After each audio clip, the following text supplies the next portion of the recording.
welcome to the Red Leaf Card, your home for Canadian soccer news and views. My name is Jacob, and today we're going to be talking about the women's national team for Canada's whole story of drone gates and of news of York United expanding their team to League One Ontario.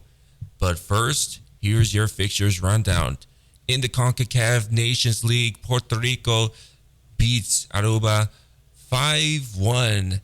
Canada defeats Suriname 1-0. Dominica gets defeated to Dominican Republic 1-6. And the biggest story is Canada's at their true north is the women's national team coming to that point that the whole story comes down to the wire with so many of the coaching staff being in this whole scandal with drone gates all the way down to the Olympics. Everywhere it goes to Bev, Priestman, and not just that. We're looking at John Herdman into this since he left the women's national team and continuing on spying on the other opponents' national teams. And today we're having our guest to talk about this is Jason Whissell from the podcast of It's Not That Bad. Jacob, it has been way too long since we've got together on this show, so very happy to be back. Yes, I love it to have you back anytime.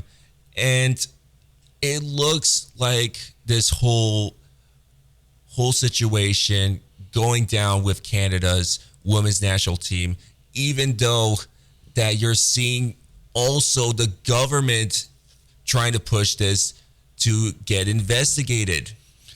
Okay, so let's put it right on Front Street. The three most damning statements in that statement were directed, approved, and condoned spying on opponents.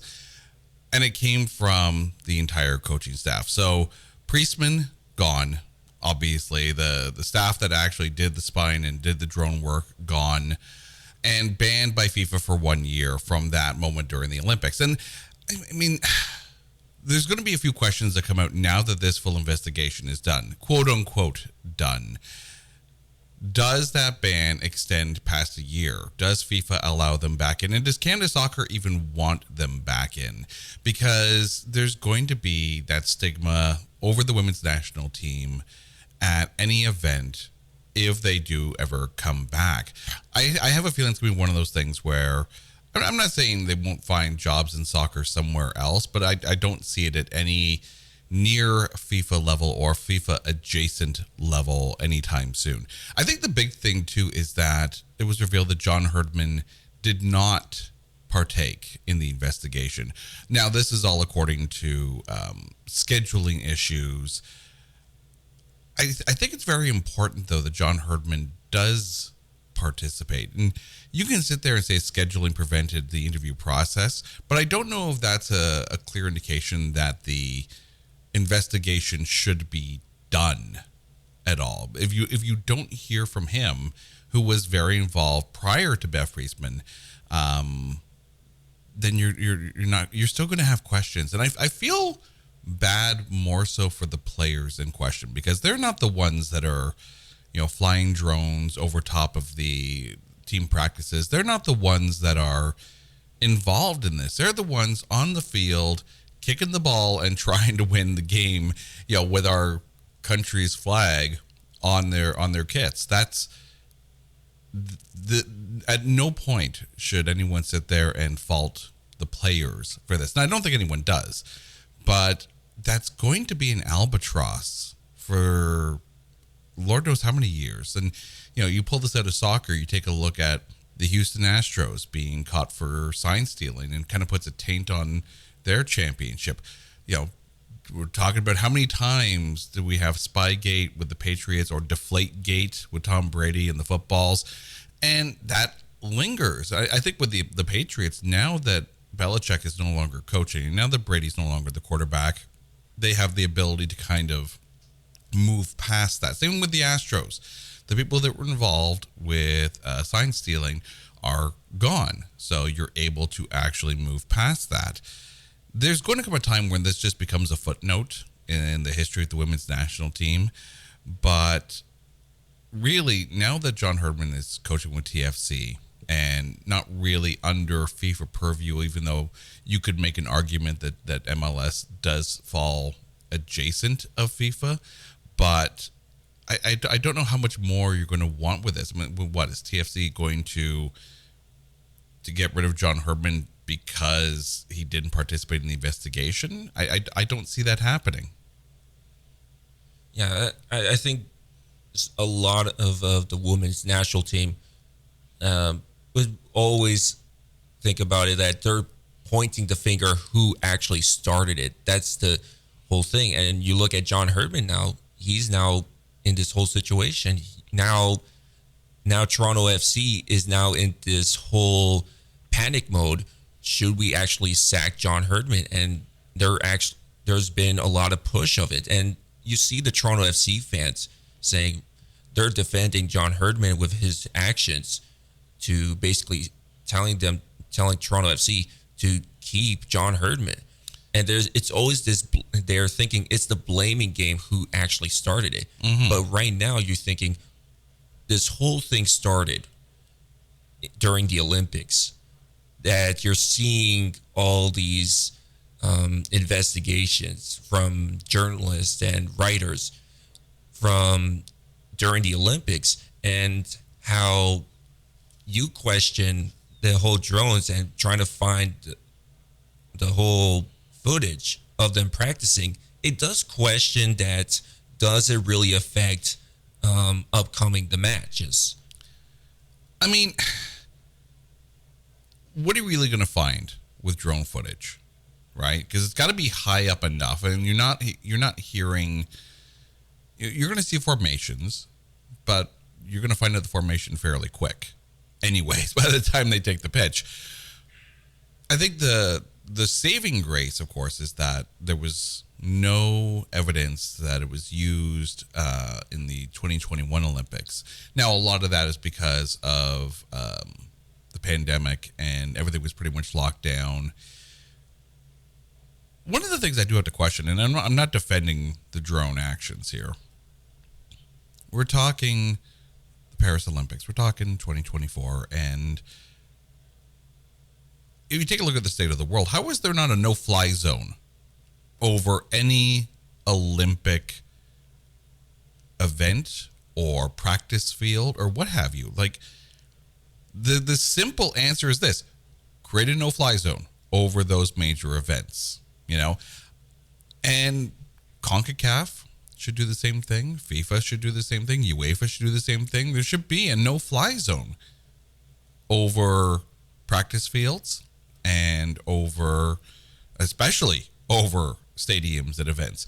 But I mean, that's just, I'm not just trying to put the blame on the fact that no one had the forethought to put a no-fly zone over a practice field. But I think in the case of John Herdman, no, he didn't participate in the investigation. No, he didn't answer any questions. But that doesn't mean necessarily that he's guilty in his absence in the report. TFC needs to maybe do their own internal investigation. But I mean, until evidence is found that he participated or that he started the drone surveillance program with the women's national team, then you really don't have any basis to do anything at this point. And as much as people are sitting there looking for some kind of scapegoat or sacrificial lamb, for lack of a better term, well, you have it. It's Bev Priestman and the staff that was involved in Paris. Unless direct evidence against John Herdman is found, then really I don't think TFC is beholden to do anything with him.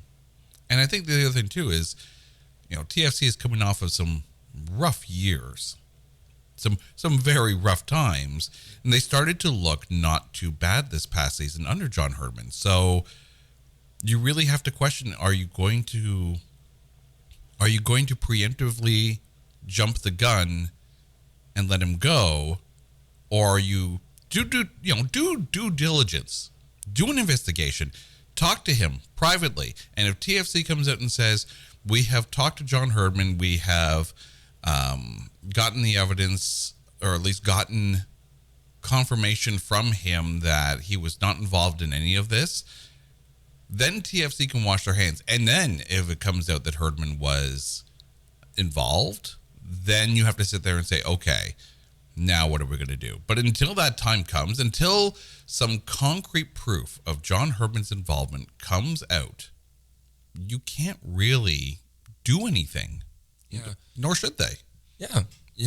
But when you think about when John Herdman was with Toronto FC, there's been so many things about, like, they're still going after John Herdman, and there has been like during the Canadian Championship of the first leg, that there was like this whole thing that they wanted to report that there was a drone at Tim Hortons Field, and they're pointing the finger at John Herdman that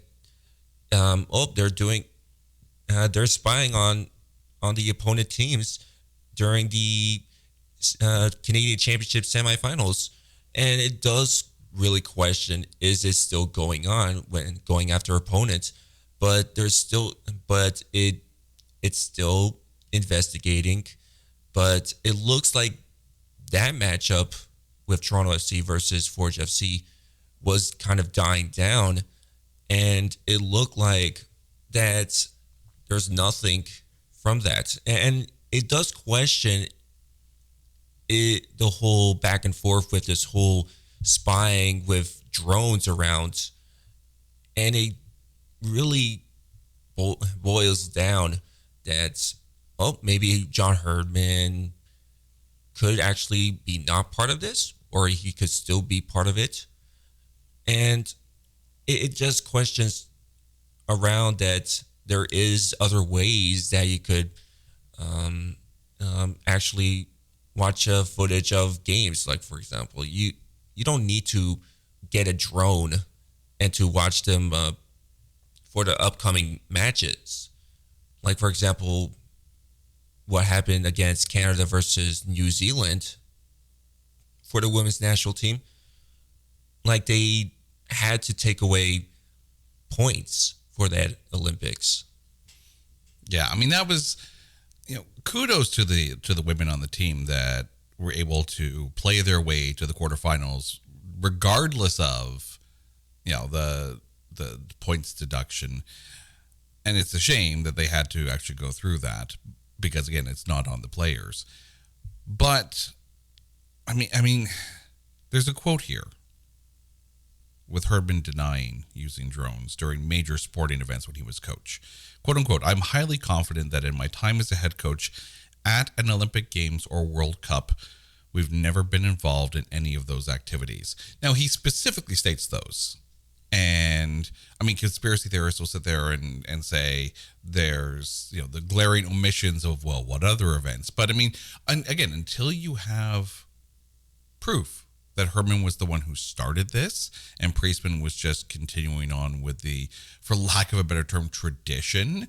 I don't know if there's an answer. And even in the wake of Spygate with the Patriots, Belichick was still the head coach with the New England Patriots. MLS is a professional organization, and FIFA doesn't really have much of a say in the workings of the league. If TFC is ever found to be spying on other MLS teams or other CONCACAF teams, then it's a different story, and TFC has a right to act. And if it comes out that Herdman did start using a drone program when he was head coach of the national team, then okay, well then maybe you have a right to maybe do something. But I mean, really, FIFA doesn't have much of a say in what an MLS team does, internally. They can come out and say they can say maybe Herdman is banned from FIFA for a year, but that doesn't mean he can't coach in MLS. So really, I mean, the next FIFA World Cup, we've got time. We've got time. And that's the thing. It doesn't really even affect that. And that's if John Herdman wants to even be involved with the men's national team going forward. So I think this will, with the release of this report and the release of Bev Priestman, I think given time, it will go away and just become a footnote. But it would be helpful if Herdman participated in a further investigation, or if TFC did their own look in, because there are going to be questions. And that's the thing. Like, the men's national team just beat Suriname, like you said, 1-0, so they lead on aggregate going into the second leg of that matchup. The men's national team, I mean, there's no actual accusations against this current batch and against this current crop of coaches. There was an incident earlier, I guess, where there was a drone used for promotional video footage. But that was, and in the report it came out and said, yes, this was highly and fully communicated, and everyone knew exactly what was going on and when it was going on, and this was above board. Because, yeah, people use drones to get cool shots for promotional videos. That happens. That's a thing.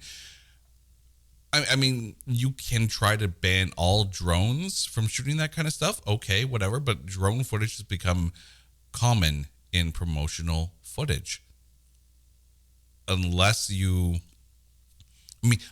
all the footage is approved beforehand, like, shoot it. Have a FIFA executive or a CONCACAF executive there to see the footage, see the dailies right then and there. And they'll be able to prove without it beyond a shadow of a doubt, okay, cool. This footage is just fine. There's nothing there. Yeah. As known, yep, the match that Canada defeated Suriname. Now their second leg match will be in Toronto in BMO Field. But there's also other news coming out of Toronto is also, yes, we've all heard about that John Herdman could actually, Toronto FC might get part ways with being the coach for Toronto FC. But it does question for Toronto FC, is that the time that Toronto FC leaves John Herdman and find another coach? I don't know if they should. They just got him. And until evidence is there, I mean, how much do you want to rock the boat? TFC is in a rebuild. Gone are the days where they were in the running, in the possibility of making the finals or a championship contender. They're not there. They're not there right now. And you need to right the ship. You need to have some consistency, because they're going to go through some things. But I mean, let's put this into perspective here. 2023 was an abysmal year. Absolutely abysmal for TFC. Absolutely. 4-20-10. And you're in 15th place and you're out. Now, I'm not saying the TFC is, back to their winning ways and not back to the playoffs by any stretch of the imagination, but you go from a 40-20-10 season to 11-19-4. We are seeing marked improvement in this. Marked improvement. Goals for up.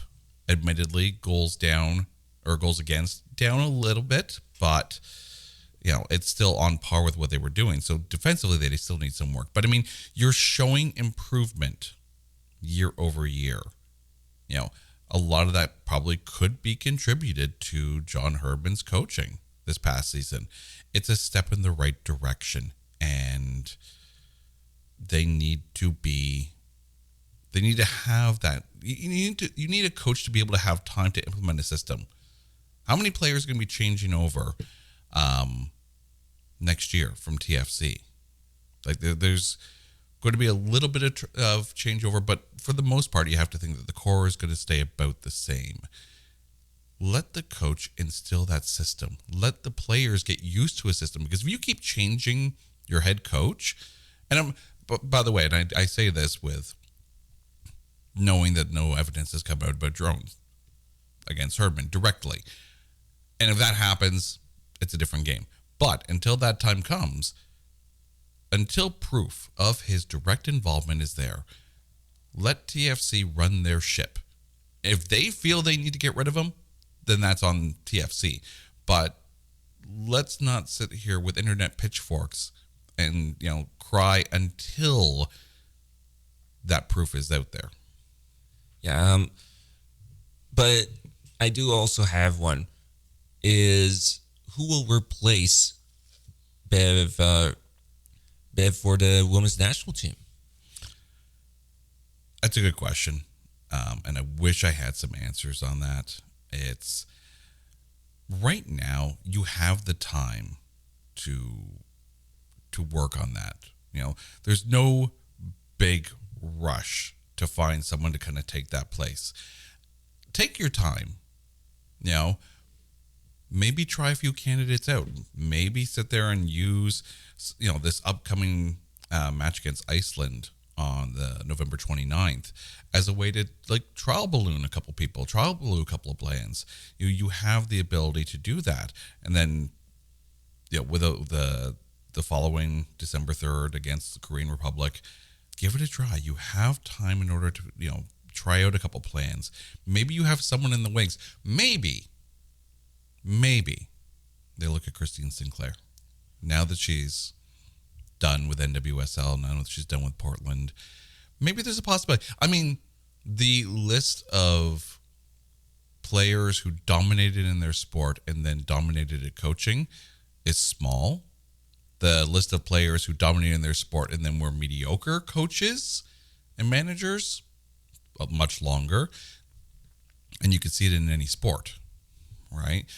But I have a feeling that Christine Sinclair might be a decent player to kind of take the heat off the team. Well, I kind of really disagree with when you think about Christine Sinclair of taking that candidate to be a coach, because she's already is part of the whole ownership with Vancouver Rise with the upcoming 2025, the inaugural season for the Northern Super League.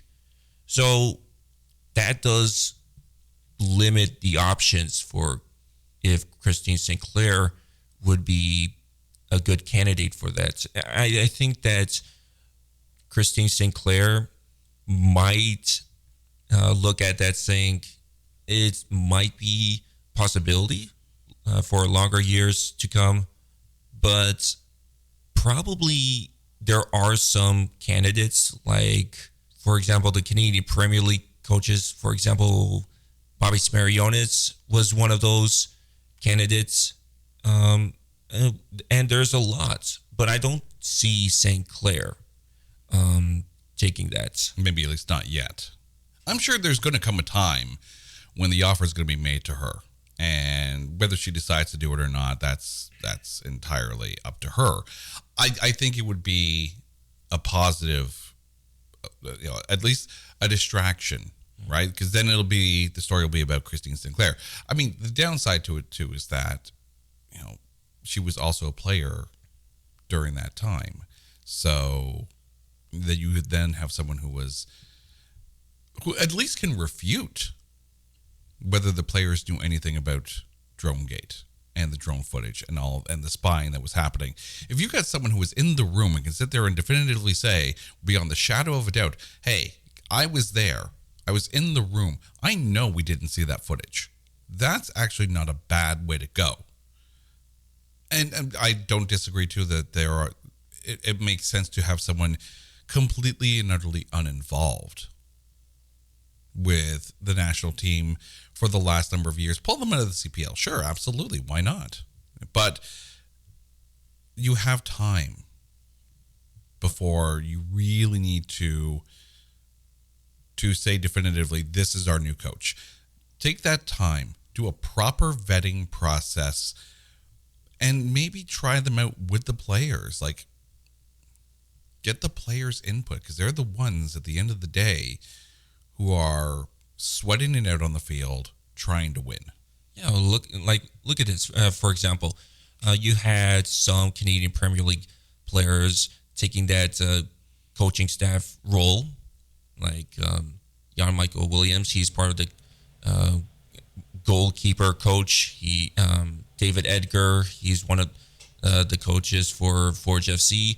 You look at Nick Ledgerwood. He's part of the staff for Calvary FC.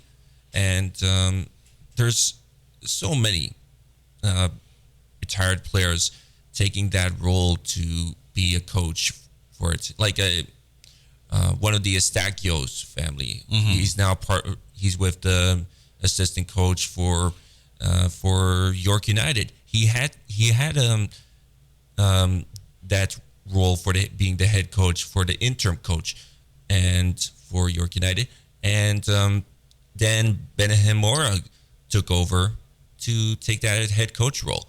And I know it's York United I'm actually talking about. It's now this whole moment you're hearing that Benahem, there's always this big news now coming with York United. And yes, I talked about this, about the York United. Benahem Mora is no longer with York United. And there's now candidates trying to be in that role for the head coach role. And now you see a lot of it. I think that if you bring a lot of candidates for the head coach, do you think Estaquio could take that role? I think the question here is not necessarily who can take the role. I think the question is, who do you want to take the role? So I'll turn this around to you before we even get to that point. Taking a look at the women's national team, what is their biggest area of need? Is it offense? Is it defense? Is it team unity? Like, if someone said to you, point blank, not who does the women's national team need, what does the women's national team need in order to up that game and get back to that world-beating level that they were? You think about it, it's more of you would think about it going back. You would have to go back. What was the actual rise of which parts of really brought them to actually make them champs for gold medalists in the Olympics? And even though Canada still didn't win the World Cup, and it does question a lot. Where can you find a coach to actually bring in that actual rise for the women's national team to actually be really competitive in the Women's FIFA World Cup? Okay, so let's take a look at the Olympics, though, and what the players did on the pitch. Given everything that they were fighting against, you do not need someone who's going to go in there and be a rah, go team kind of coach, because they're already those players. This is a team that knows how to bond together and compete against adversity. But then it's also a matter of looking at the other countries and where their focuses are. And if you need to build on your defense, because the other teams are building on their offense. Find a coach that's going to be able to develop that. Find a coach with a history of building a defensive juggernaut and then approach them. And if you feel like offense is the way to go, find a coach that has built a team that can score at will and build from there. You don't need to motivate this team. This team is motivation personified, as proven by what they had to go through in Paris. So find a coach that is not going to let ego get in the way, is not going to tamp down the fire that this team already has, but is going to be able to put in place a structure that built on what made them work in the first place. Yeah. I do want to go back with York United. As known, they've already just announced to basically expand the whole franchise somewhere down a tier, which is in League One Ontario. And they've announced that York United Academy will be in that league, and it will be in the League One Ontario Championship tier. So, as known as that, they took the Toronto FC Academy spots in for that league, which Toronto FC Academy decided to pull out for League One Ontario. And what's your thoughts on that York United's announcement that they're going to have their academy in League One Ontario? I like this. I like this move a lot. And I say that because you take a look at the teams that are in that championship division. And that's the thing. York One United is not going to go into the Premier Division right off the bat. They're going right into the championship division, as you mentioned, taking the place of TFC Academy, which is moving over to MLS next year, which means that London is moving up to the Premier Division as opposed to TFC. So, that being said, you take a look at the teams that are in there right now, and many of them have that GTHA presence, that Greater Toronto and Hamilton area presence. Hamilton is moving down to the championship division after finding themselves in relegation. Pickering's out, St. Catharines up, Guelph is down. Like there's a lot that's going on here, but that means you're going to have York United getting a presence in a league that is A, going to help develop the under 20 program, but B, kind of gets them out there a little bit. This idea of York United Academy joining in and getting extra eyes on the team, it's going to help York United, I think, where they need help the most, and that's in their attendance. When they came into the league in 2019, they had a decent year for them, but then obviously the pandemic hurt a lot of people. But I want to throw some numbers at you here. Okay, York United has the worst average attendance of every team in the CPL, and it's not even close, right? Yeah. Halifax. Now, these numbers come from a combination of sources, including Wikipedia and Transfer Market. Halifax leads the league, 6,058 average attendance. Ottawa's up there. Forge, of course, is up there with 5,279 average attendance. Now, yes, Ottawa, Hamilton, they have large stadiums to play out of. I get that. I understand that York United also has the smallest stadium to play out of with a max capacity, I think, about 4,000. But, I mean, when you realize that York United's average attendance from this past season, according to Wikipedia, sits at 1,499 people. That is nowhere near any other team in the CPL. And for reference sake, the final year of FC Edmonton, according to Transfer Market, their average attendance was 1,071.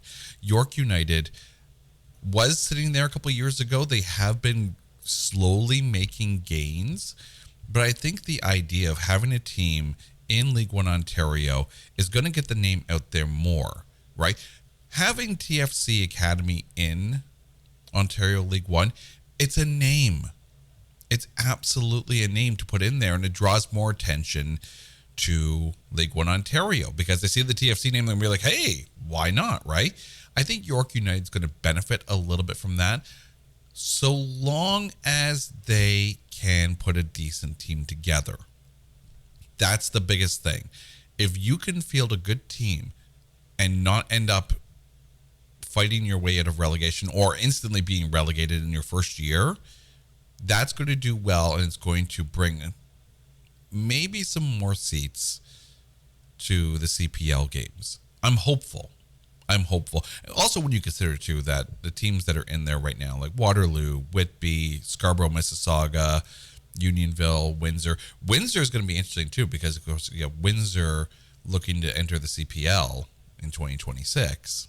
Yeah, and to remind that upcoming season who actually got promoted. So St. Catharines Roma Wolves actually got promoted, and which they were going for the matchup against Guelph United. They went to PKs, and also Hamilton United. A terrible season for them with no wins.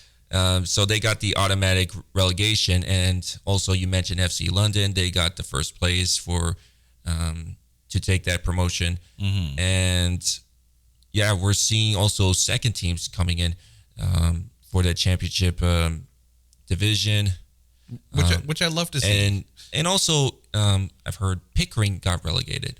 Yeah, no, Pickering is out. Guelph is down. St. Catharines is in. So there's going to be some movement going on. But, I mean, Ontario League One, the championship division, lives primarily in that GTHA area. So it makes sense because York United is they are the GTA representative in CPL. So they should be in the mix in teams that are, because that's the thing. A team like Whitby plays against York United Academy next year in Ontario League One. And if fans of Whitby get excited about York United at the Ontario 1 League division, maybe they make their way out. You're increasing your potential viewer base. Scarborough fans may actually go out there. Mississauga fans may actually go to a York United CPL game because they're now familiar, or at least more familiar, with the team and the branding. This is a smart move for them. Anything that develops the game is a smart move, but anything that gets your name out there in a way that could potentially fix the one thing that you're having the biggest problem with, and that's butts in seats, it's a smart move. Not just that, that's what we're seeing in the upcoming season in League 2 Ontario, that you're seeing also two other expansion teams, Railway City FC from St. Thomas, and also Cambridge United. Mm-hmm. Again, the game is growing. It's growing. It's seemingly growing exponentially faster every year. I like that. And I like the fact that eventually, at some point, some network or some kind of streaming service is going to jump on this. I mean, they have the ability to broadcast these games on YouTube right now, and that's totally fine. Maybe somewhere down the road, maybe it's One Soccer, maybe it's an app like Fubo or something like that takes a chance and puts a little bit of money into this. Maybe it is One Soccer. I don't know, but either way, get some more viewership. The other thing too is a lot of these cities are in towns that have local community television channels. Now, I'm not in Waterloo, I'm not in Windsor, so I don't know if those games are being broadcast on their local community channels, but local community TV is exactly the kind of place that should be in partnership with something like Ontario or League One Ontario. I just wish that there was more funding put into community television in order to be able to do that, because that's where That's where you're going to get those eyes. That's where you're going to get those people watching in. And maybe it's a situation where you don't show it live, but maybe you work a partnership with the community TV channels in order to be able to stream it to people that are out there. Because, yes, there is something to be said about, well, if it's on TV, why should I go sit in a small little stadium or in a small field and watch these games? But if you're a soccer fan, you're going to go. Yeah, probably, and supports provincial leads out there. You have one in Alberta, you have one in BC, you have one in Quebec, and we're probably going to see another expanded league out there in the prairies, even in the Atlantic, and also about the York United Academy coming into League One Ontario. As noticed, there's Calgary FC also made a team in League One Alberta. I mean, even if before York United, even if people are just watching on YouTube, that's fine. But get the game out there, right? Because you can still make some money off of YouTube with live streams. You can still sell a little bit of advertising into that. And part of developing the game should also be part of developing the players to be prepared for when they do get those opportunities to play for a larger team with television coverage, and getting them ready for that kind of exposure, because it's an entirely different thing when you're playing in a small semi-pro league, and then you get that opportunity to play for, like, if you're good enough, the national team, or even get a sniff of the MLS.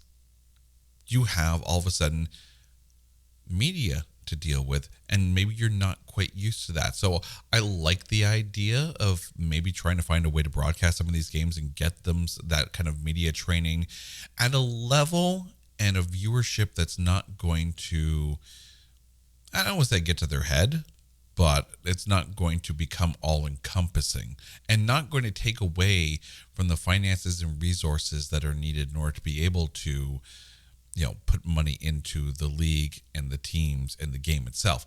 Get something out there. It doesn't have to be huge, but, make sure, even if it's just one camera, and if you're fortunate, maybe someone with the ability to do a little bit of play-by-play, but put something out there and get at least every game basically covered. As known, when you mentioned that there's in League One Ontario, like the next rising stars out there, the youth out there, York United, for example, Shola Jimo, 16-year-old, rising, made 3 goals in a single season, and now he's been called up for the national team to see how he plays. He didn't make the final of being announced to be part of the national team, and I think he was announced to be part of the under team for the national team.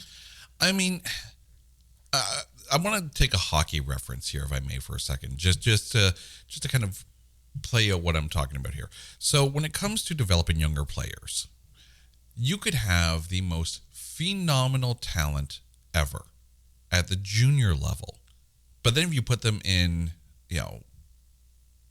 to that professional level, and they're playing against players that are bigger, larger, tougher, meaner, and more seasoned, and you leave them there, then that's not going to be good for the development, because all of a sudden you're going to tamp down what made them so talented in the first place. You need to have that kind of space to be able to get them to properly develop their skill sets against the age group and the kind of competition that they're going to be playing against at that age.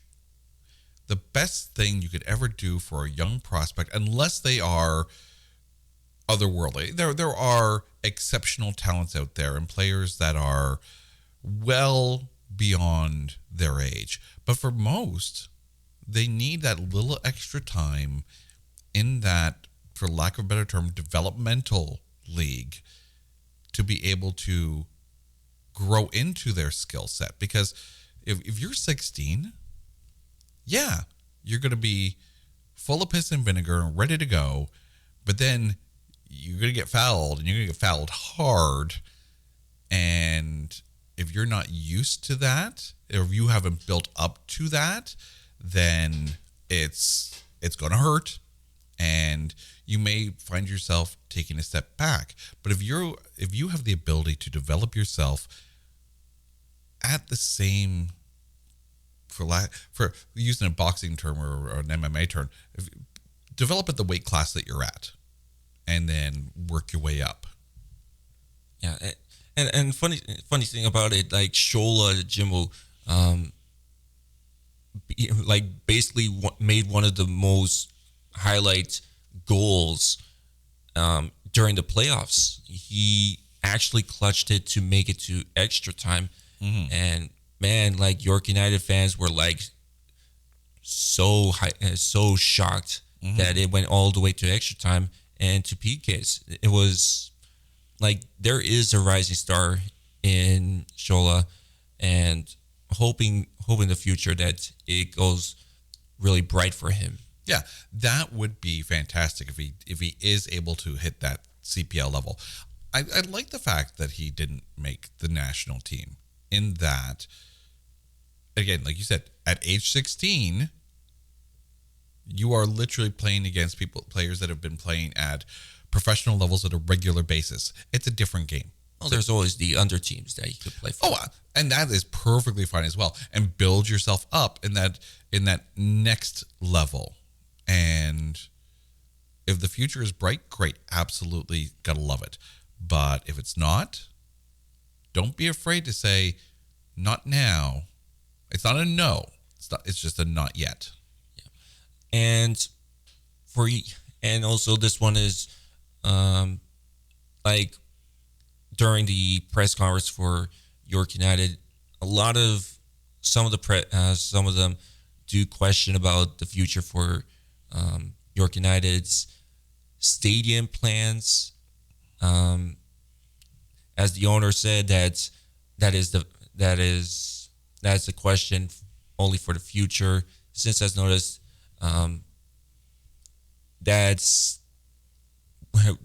you're not actually going to get any answers from that, since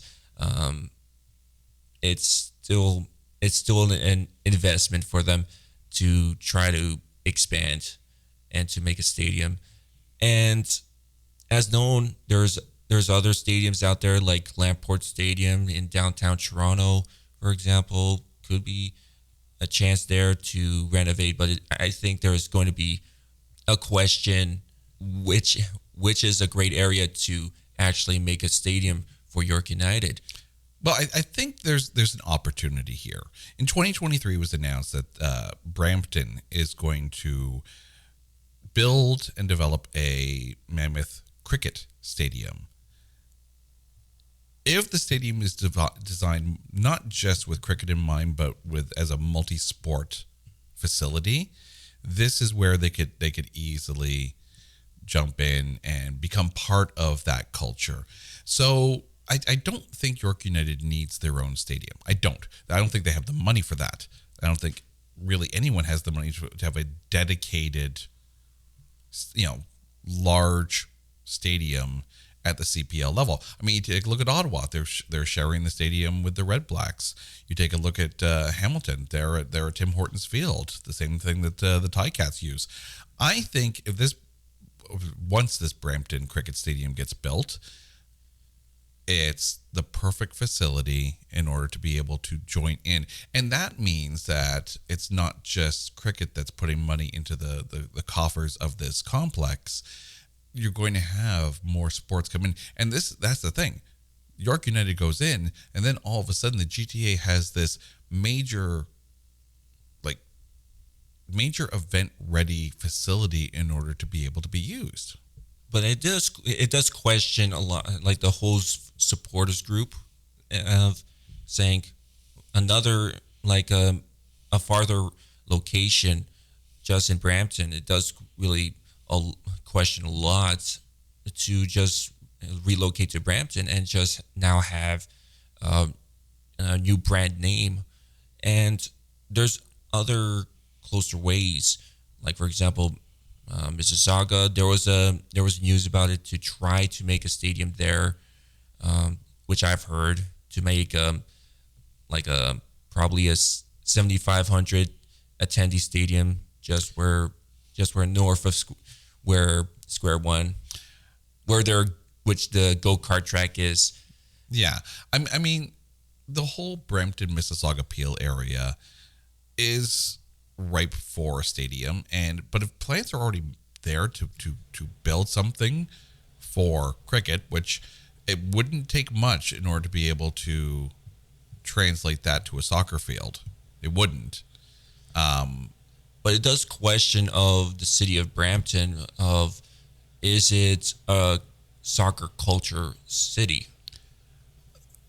I think soccer is one of those wonderful sports that kind of bridges every culture. And I say that knowing that soccer is, it doesn't cost much to get a game of soccer going on a school field. It doesn't, right? You need a ball and 2 pylons to make a net, or literally 2 sticks in the ground or something like that. It doesn't take much to get a game of soccer going. It is an easily accessible sport. It's like one of the first sports they teach kids to play in school because you kick the ball. That's it. There are soccer leagues all over the place. It doesn't matter where in Canada, because of course you have the Tim Hortons leagues, in order to be able to, the same thing with hockey, right? But hockey, you need equipment, you need ice time. Soccer, you need a ball and a field, and that's it. So I think soccer's an easy sell no matter the market. I think you would have a harder time selling a new hockey stadium because there's a massive facility to that. If a stadium is being built as a multi-sport stadium, take advantage of that. And it's not like it's far, and it's not like, I don't say this to be mean. It's not like you have a large fan base already that you're displacing. If Brampton has the ability to fill, or at least put more butts in the seats than York United has already, maybe the move is a good thing. Yeah, but we just if there is an opportunity to find a stadium to actually build in, probably in the greater Toronto area, for example, like close where the York United fans can find, it does question a lot. Is that a right location for York United? I'd love to, if there was a chance to have it closer to, great. But I don't know if we have that here. I don't know because keep in mind, we're talking about the GTA. We're talking about a place where real estate is key, and it costs a lot in order to be able to, but the other thing too is that you also have a housing crisis going on in the GTA. So it's one of those things where can you put that? I don't know. I truly and honestly don't know. If someone's got an answer, great, do it. But if not, I don't know where you would. Yeah. So, and that's full time of the Red Leaf Card. You could follow us on X, and you could also follow us on Spotify and Apple Podcasts for the Red Leaf Card. I'm your host, Jacob, subbing out.